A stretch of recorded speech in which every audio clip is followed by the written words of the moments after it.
Uşaqlar, sizinlə bugün Amerikada yerləşən mənşə mərkəzləri haqqında danışacağıq.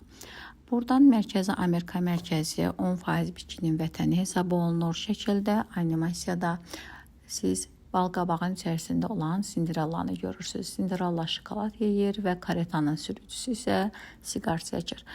Eyni zamanda onlar Qarğıdalı tarlasının yanından keçirlər.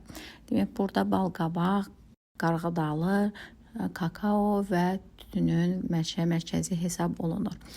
Cənubi Amerika mənşə mərkəzimiz 8% bitkinin mənşə mərkəzi hesab olunur. Burada köstəbəyin yuvası var. Köstəbəyin yuvasında animasiyada demək kartof və yer fındığı bitibdir. Eyni zamanda yuvanın üstündə ananas və yanlarında çinə ağacları var. Demək, Cənubi Amerika mərkəzimiz isə yer fındığının, çinə ağacının, kartofun və ananasın vətəni hesab olunur.